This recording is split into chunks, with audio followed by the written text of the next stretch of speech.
Hello everyone. बच्चे, last lecture में हमने बैंकिंग ट्रांजैक्शंस के बारे में पढ़ा था। आज हम कुछ और इंपॉर्टेंट बैंकिंग ट्रांजैक्शंस को कवर कर रहे हैं। ठीक है, तो आप सबसे पहले देखेंगे जो हम स्टार्ट कर रहे हैं उसमें हमें बताया गया है कि हमें कोई अपने किसी कस्टमर से हमें चेक रिसीव हो रहा है और क्वेश्चन में कोई डायरेक्शन नहीं है उस चेक को बैंक में डिपॉजिट करने की। तो आइए एक बार रीड कर लेते हैं, फिर हम उसकी अकाउंटिंग ट्रीटमेंट को डिस्कस करते हैं। जनवरी 1 इज चेक और ड्राफ्ट रिसीव्ड फ्रॉम एक्स ₹10,000। तो बच्चे देखिए, यहां पर हमें बताया गया है कि हमें एक्स से चेक मिल रहा है और मैंने ये केस बनाया है जिसमें लिखा है कि and there is no direction about sending of this cheque और draft into bank in the given question. Means हमें क्वेश्चन के अंदर कोई डायरेक्शन नहीं है कि इस चेक को बैंक में हमने कब डिपॉजिट किया है। तो इस सिचुएशन के अंदर आपको क्या करना है, हमें ये एज्यूम कर लेना है कि उस चेक को हमने सेम डे बैंक में डिपॉजिट कर दिया है। तो we will assume that the cheque और draft has been deposited into the bank same day. तो इस तरीके से जब हमने ये ज्यूम कर लिया कि उस चेक को हमने बैंक में सेम डे डिपॉजिट कर दिया है, तो नेचुरली आप बैंक अकाउंट को क्या करेंगे बच्चे, इंक्रीज करेंगे।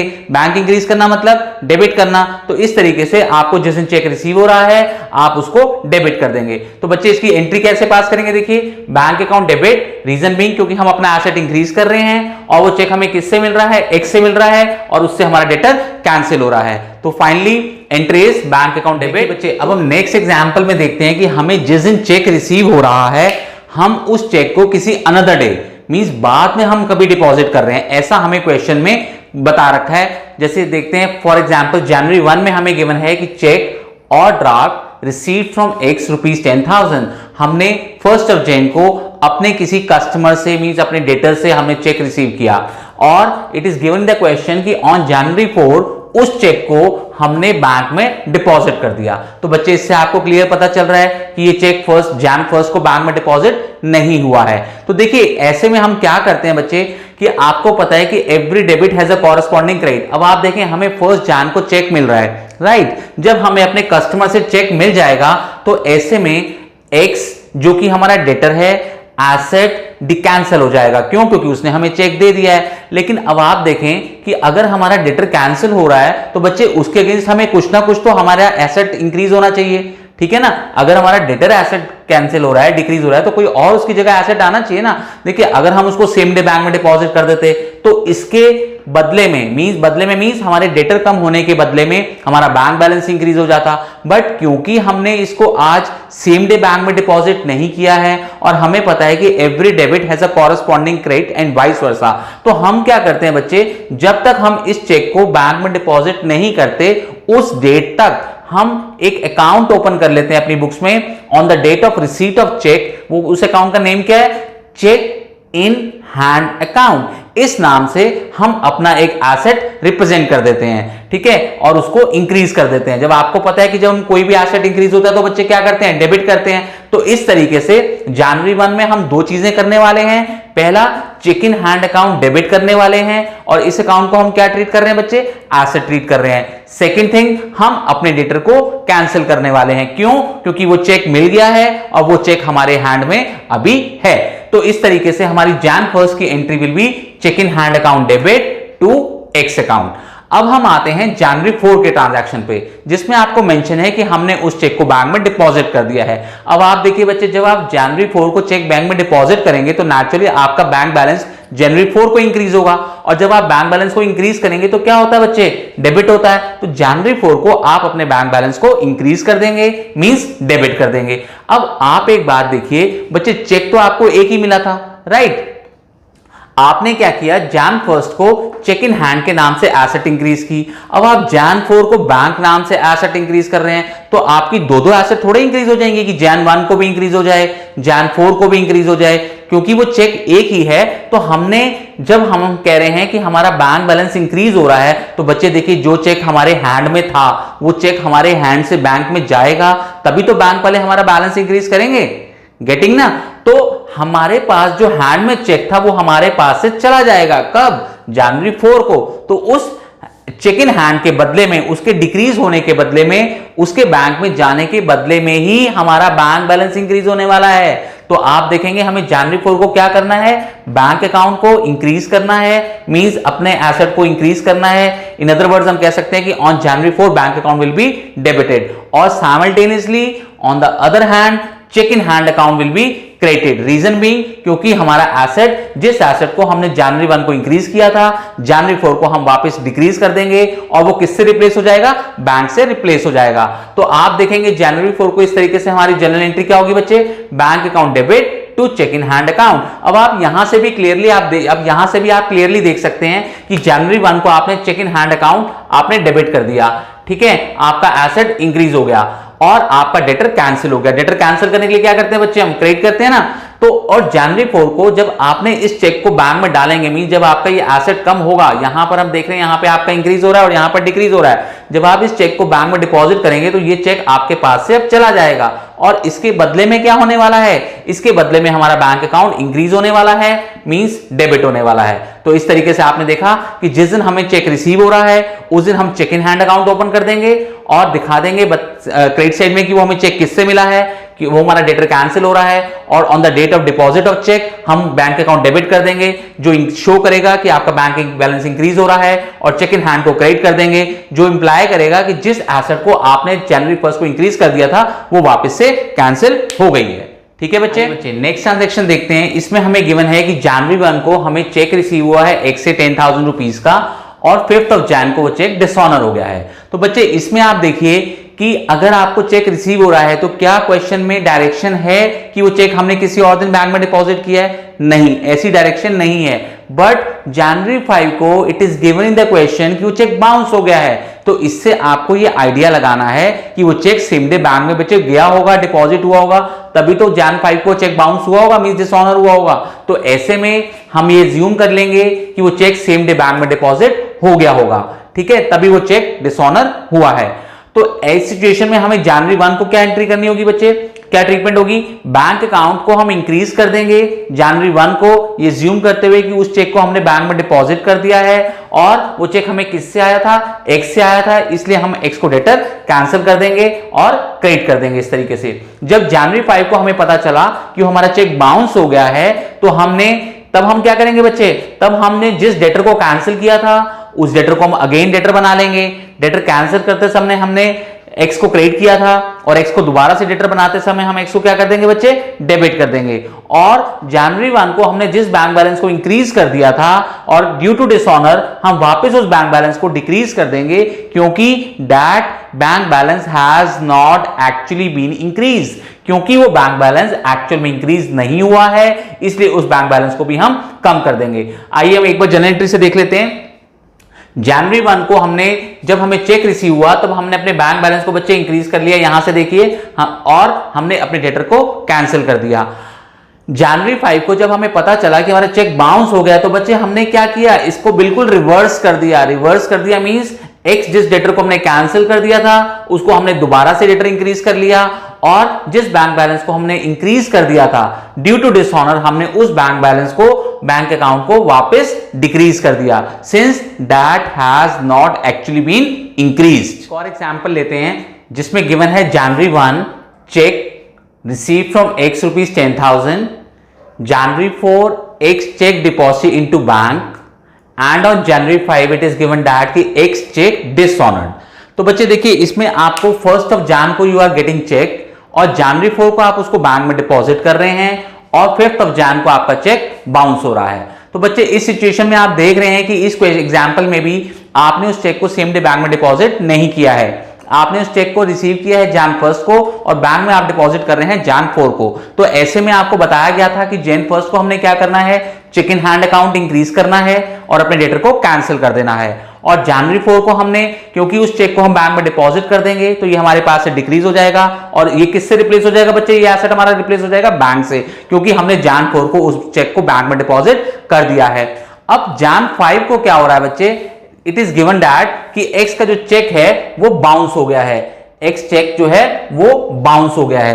तो ऐसे में बच्चे देखिए जब किसी का चेक बाउंस हो जाएगा तो आप उसको दोबारा से डेटर बनाएंगे ना, ठीक है, और आप सभी जानते हैं कि अगर हमने किसी को डेटर बनाना हो, in other words debtor increase करना, तो उसको हम क्या करते हैं बच्चे, डेबिट करते हैं। तो जैन 5 को एक्स हमारा डेटर इंक्रीज हो जाएगा, therefore x account will be debited. और जब हमें पता चला कि जन 5 को कि वो चेक बाउंस हो गया है, तो आप मुझे एक बात बताइए कि जिस बैंक बैलेंस को आपने जनवरी 4 को इंक्रीज किया था, क्या वो एक्चुअल में इंक्रीज हुआ बच्चे? नहीं हुआ।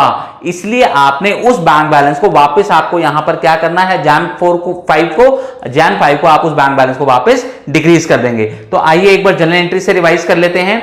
ऑन जनवरी 1 हम एंट्री पास करेंगे cheque in hand account debit to X, जो इंडिकेट कर रही है कि हमारा ये एसेट इंक्रीज हो रहा है और एक्स नाम से हमारा डेटर कैंसिल हो रहा है। और जनवरी 4 को जिस दिन हमने उस चेक को बैंक में डिपॉजिट किया है, उस दिन हमारा बैंक बैलेंस जो है बच्चे देखिए इंक्रीज हो रहा है, इसलिए हमने डेबिट कर दिया है और हमने अपने चेक इन हैंड एसेट को कैंसिल कर दिया है, जैसा आप ऑलरेडी पढ़ चुके हैं। और जनवरी 5 को सब बच्चे देखिए यहां पर जनवरी 5 को हमने क्या किया है, क्योंकि वो चेक बाउंस हो गया है, इसलिए जिस बैंक बैलेंस को हमने जनवरी 4 को इंक्रीज किया है, उस बैंक बैलेंस को हमने जनवरी 5 को on the date of dishonour हमने वापस क्या कर दिया है, कैंसिल कर दिया। आप यहां से देख सकते हैं। और हमने जनवरी 5 को जब हमें पता चला वो चेक बाउंस हो गया है, तो हमने एक्स को दोबारा से अपना डेटर इंक्रीज कर लिया है। तो इस तरीके से हमारी जनवरी 5 को बच्चे एंट्री होगी X debit to bank account. और एग्जांपल्स के साथ हम आगे बढ़ते हैं। Interest charge by bank. देखिए बच्चे, इसमें इंटरेस्ट बैंक हमसे चार्ज कर रहा है, मींस हमसे ले रहा है। क्योंकि देखिए अब आप कहेंगे बैंक तो हमें इंटरेस्ट देता है, लेकिन कभी कभी वो हमसे इंटरेस्ट लेता भी है।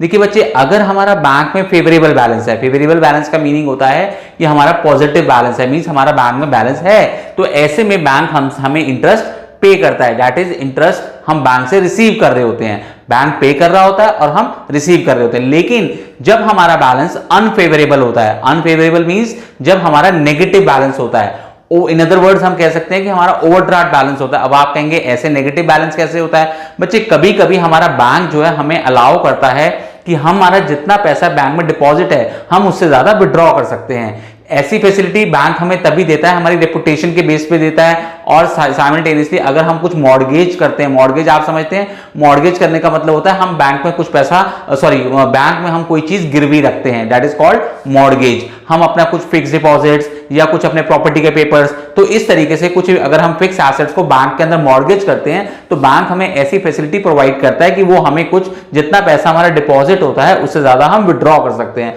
तो इस तरीके से बच्चे देखिए, जितना पैसा हम विड्रॉ करते हैं, एक्स्ट्रा विड्रॉ करते हैं, एक्स्ट्रा मींस लाइक आपका डिपॉजिट है सपोज कीजिए 10,000 और आपने 12,000 विड्रॉ कर लिया, तो ऐसे में 2,000 क्या कहलाएगा?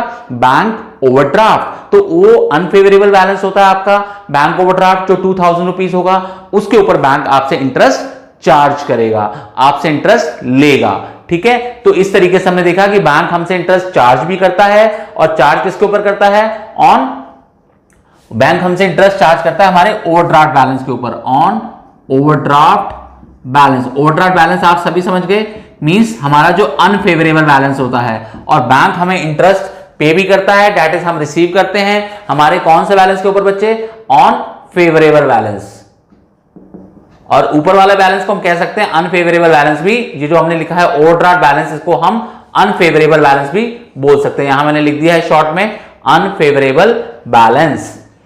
तो इस तरीके से सबसे पहले हम स्टार्ट करते हैं इंटरेस्ट चार्ज से। जैसा कि मैंने आपको बताया, ये हमारे लिए एक्सपेंस होता है, क्योंकि हमने बैंक को पे करना होता है और एक्सपेंसेस डेबिट होते हैं as per the ruling of nominal account. और बैंक हमसे जब चार्ज कर रहा होता है तो क्या करता है? वो हमारे बैंक बैलेंस को इस अमाउंट से, इस इंटरेस्ट के अमाउंट से हमारे बैंक बैलेंस को रिड्यूस कर देता है। तो हम इस तरीके से लिखेंगे, by the result of this expense हमारा बैंक बैलेंस या बैंक अकाउंट जो है वो डिक्रीज हो जाता है, इसलिए हम बैंक अकाउंट को क्या कर देते हैं बच्चे?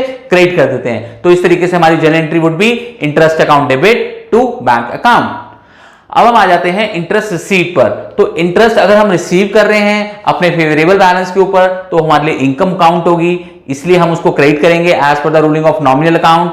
और जब हमारा बैंक हमें इंटरेस्ट प्रोवाइड करता है, मींस जब हमें इंटरेस्ट देता है, तो वो हमारे बैंक बैलेंस को इंक्रीज कर देता है। तो by the result of this income हमारा बैंक बैलेंस, हमारा बैंक अकाउंट इंक्रीज हो जाएगा, इसलिए हम बैंक अकाउंट को क्या कर देंगे बच्चे? डेबिट कर देंगे। तो इस तरीके से हमारी जनरल एंट्री होगी bank account debit to interest receive account. Income है इसलिए हमने इसको क्रेडिट किया है, बैंक बैलेंस हमारा इंक्रीज हो रहा है इसलिए हमने इसको डेबिट किया है। करते हैं नेक्स्ट एग्जांपल से, that is bank makes payment on firm's behalf से इंश्योरेंस प्रीमियम। पहले मैं आपको बता दूं बच्चे कि होता क्या है कि हम कभी कभी अपने बैंक को ये इंस्ट्रक्ट कर देते हैं कि वो हमारे एक्सपेंसेस की पेमेंट, जो रेगुलर इंटरवल्स पे होने वाले एक्सपेंसेस हैं, जैसे आप देखते हैं कि हमारा इलेक्ट्रिसिटी बिल मंथली आता है तो हमने बैंक को इंस्ट्रक्ट कर दिया कि आप मंथली इसकी पेमेंट करते रहिए। टेलीफोन बिल मंथली आता है तो उसकी पेमेंट आप करते रहिए। तो कुछ हमारे एक्सपेंसेस होते हैं जो एनुअली होते हैं, कुछ मंथली होते हैं, तो उनको हम पहले से ही बैंक को इंस्ट्रक्ट करके रखते हैं कि आप उनकी पेमेंट करते रहिए।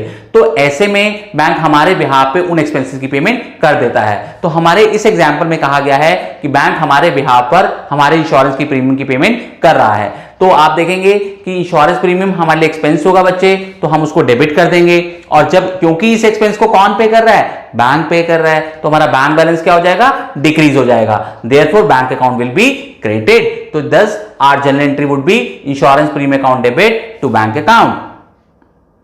नेक्स्ट आ जाते हैं बच्चे, dues collected by bank on firm's behalf से डिविडेंड। सबसे पहले मैं आपको डिविडेंड के बारे में बता दूं बच्चे, डिविडेंड होता है पार्ट ऑफ अ प्रॉफिट का एक पार्ट। मैं आपको थोड़ा सा इसके बारे में एक्सप्लेन कर देता हूं। डिविडेंड के बारे में होता क्या है बच्चे कि जैसे मान लीजिए कि हमने अपनी इन्वेस्टमेंट को किसी कंपनी के शेयर्स में कर दिया, राइट। तो ऐसे में क्या होता है, उस कंपनी को जितना भी प्रॉफिट होता है तो वो कंपनी उस प्रॉफिट को अपने जितने भी शेयर होल्डर्स होते हैं उन सब में डिस्ट्रीब्यूट कर देती है। तो ईच शेयर होल्डर को जितना भी अमाउंट मिलता है, that amount is called dividend. तो बेसिकली ईच शेयर होल्डर को जो मिल रहा होता है वो कंपनी के प्रॉफिट का एक पार्ट मिल रहा होता है, और उसी पार्ट को हम क्या बोलते हैं बच्चे, डिविडेंड बोलते हैं। तो इस तरीके से हमने देखा कि अगर हम किसी कंपनी में के शेयर्स में इन्वेस्टमेंट करते हैं तो हमें जो रिटर्न्स आती हैं, हमें जो बेनिफिट आता है वो किस फॉर्म में आता है, डिविडेंड की फॉर्म में आता है। इन अदर वर्ड्स, उस कंपनी को जो प्रॉफिट हो रहा होता है उसका कुछ हिस्सा हमें भी मिलता है एंड नोन एज डिविडेंड। तो हमें क्योंकि पता है कि हमने जहां इन्वेस्टमेंट की हुई है रेगुलर इंटरवल पे, मींस हमें एनुअली हमें वहां से डिविडेंड मिलता है, तो हमने अपने बैंक को इंस्ट्रक्ट कर रखा है कि आप एनुअली वहां से हमारा डिविडेंड कलेक्ट कर लिया कीजिए हमारे बिहाफ पर। तो आप देख रहे हैं जो हमें डिविडेंड रिसीव हो रहा है वो हमारे लिए इनकम है, इसलिए dividend received account will be credited. और क्योंकि वो डिविडेंड हमारे कहां पे आ रहा है, हमारे पास हमारे बैंक में आ रहा है, हमारा बैंक बैलेंस उससे इंक्रीज हो रहा है, therefore bank account will be debited. तो इस तरीके से हमारी जर्नल एंट्री हो जाएगी बच्चे, bank account debit to dividend received account. Example number 5, that is loan taken from bank ₹1 lakh. देखिए बच्चे, यहां पर हमने क्या किया है, बैंक से लोन लिया है। जब हम बैंक से लोन लेते हैं, बैंक से बोरो करते हैं, तो दो चीजें होती हैं। एक तो ये होता है कि हमारी बैंक लोन नाम से हमारी लायबिलिटी जो है बच्चे इंक्रीज हो जाती है। आप देखिए यहां मेंशन किया हुआ है कि हमारी लायबिलिटी इंक्रीज हो जाएगी and the name of the liability will be bank loan. तो बैंक लोन से हमारी लायबिलिटी इंक्रीज हो जाएगी, देयरफॉर क्रेडिटेड। और on the other hand bank वाले क्या करते हैं, जितना हमें मनी बोरो हम उनसे करते हैं, जितना मनी वो हमें उधार देते हैं, उस अमाउंट से हमारा बैंक बैलेंस इंक्रीज कर देते हैं, हमारे बैंक अकाउंट में ही वो पैसा डाल देते हैं, जिससे हमारा बैंक बैलेंस क्या हो जाता है बच्चे, इंक्रीज हो जाता है। तो इसलिए हम क्या करेंगे, बैंक अकाउंट डेबिट करेंगे और बैंक लोन अकाउंट क्रेडिट करेंगे। बैंक अकाउंट डेबिट करने का रीजन क्या हुआ, क्योंकि हमारा बैंक बैलेंस इंक्रीज हो रहा है, और बैंक लोन क्रेडिट करने का रीजन क्या हुआ, क्योंकि हमारी लायबिलिटी इंक्रीज हो रही है by the name of bank loan. अब हम आते हैं नेक्स्ट ट्रांजैक्शन पर, जिसमें मेंशन है repayment of bank loan. Repayment का मतलब है कि जो हमने मनी बोरो की थी उसकी हमने पेमेंट कर दी है। तो हमने बैंक लोन की पेमेंट की है बच्चे कैश में 30,000। तो हमने इट मींस हमने बैंक को आउट ऑफ 1 लाख, हमारा लोन का अमाउंट कितना था 1 लाख, उसमें से हमने बैंक को 30,000 रुपीज कैश पे कर दिया, जिससे हमारा बैंक लोन डिक्रीज हो जाएगा। कितने से, 30,000 से डिक्रीज हो जाएगा। It means our liability will decrease, therefore bank loan account will be debited by 30,000। और हमारा कैश कितना गोज आउट हो रहा है बच्चे, 30,000। ठीक है, तो hence journal entry would be bank loan account debit to cash account. अब हम आ जाते हैं repayment of bank loan by issue of cheque of ₹70,000। अब देखिए बच्चे, हमने बोरो किया था 1 लाख रुपीज, तो ऐसे में हमारी लायबिलिटी इंक्रीज हुई थी 1 लाख से। आउट ऑफ 1 लाख हमने 30 पे कर दिया, तो हमारी लायबिलिटी डिक्रीज हो गई 30,000 से। अब जो रिमेनिंग 70 की लायबिलिटी है वो भी हमने पे ऑफ कर दी है, तो हमारी इस तरीके से अब 70 से भी हमारी लायबिलिटी कम हो जाएगी, डिक्रीज हो जाएगी, means bank loan account debit हो जाएगा। और क्योंकि हमने इस लायबिलिटी की पेमेंट कैसे की है, चेक से की है, इट मींस हमने अपने बैंक बैलेंस से ही अपने बैंक लोन की पेमेंट कर दी है। तो जिसका रिजल्ट क्या हो रहा है, हमारा बैंक बैलेंस क्या हो रहा है बच्चे, डिक्रीज हो रहा है। और आपको सभी को पता है कि बैंक बैलेंस को डिक्रीज करने के लिए हम क्या करते हैं, क्रेडिट करते हैं। तो इसलिए एंट्री होगी हमारी bank loan account debit to bank account by 70,000। Start करते हैं नेक्स्ट ट्रांजेक्शन से, that is transfer of funds from one bank account to another bank account, say from SBI to PNB rupees 50,000। बच्चे इसमें क्या हो रहा है कि हमने अपने स्टेट बैंक से अमाउंट को ट्रांसफर कर दिया है पंजाब नेशनल बैंक में, तो हम क्या देखेंगे कि हमारा पंजाब नेशनल बैंक का बैलेंस बढ़ जाएगा और स्टेट बैंक का बैलेंस उससे हमारा डिक्रीज हो जाएगा। तो बच्चे देखिए, जिस बैंक का बैलेंस हमारा इंक्रीज हो रहा है उसको हम डेबिट कर देंगे और जिस बैंक का बैलेंस हमारा डिक्रीज हो रहा है उसको हम क्रेडिट कर देंगे। तो इस तरीके से हमारी एंट्री होगी, bank account debit, with in bracket we will mention PNB, क्योंकि जो रिप्रेजेंट कर रहा है कि हमारा पीएनबी का बैंक बैलेंस इंक्रीज हो रहा है, एंड टू बैंक अकाउंट, जिसमें हम विद इन ब्रैकेट मेंशन करेंगे एसबीआई, जो रिप्रेजेंट कर रहा है कि हमारा स्टेट बैंक का बैलेंस डिक्रीज हो रहा है। तो इस तरीके से हमने देखा कि जो बैलेंस इंक्रीज हो रहा होगा जिस बैंक का, उस बैंक के अकाउंट को हम डेबिट कर देंगे और जिस बैंक का बैलेंस हमारा डिक्रीज हो रहा होगा उस बैंक के अकाउंट को हम क्रेडिट कर देंगे। तो बच्चे आपने आज बैंकिंग ट्रांजैक्शंस के बारे में पढ़ा और मैं आपको एक बार रिमाइंड करा दूं कि हमारी बैंकिंग ट्रांजैक्शंस के ऊपर बच्चे देखिए 2 वीडियोस हैं, एक आपने आज देख रहे हैं और एक इससे एक प्रीवियस वन वाली है। तो मैं दोनों वीडियोस के जो लिंक्स हैं वो आपको डिस्क्रिप्शन बॉक्स में डाल दूंगा, आप वहां से रिवाइज कर सकते हैं। कोई भी डाउट आने पे आप कमेंट करके पूछ सकते हैं। ठीक है बच्चे, okay, bye bye, take care.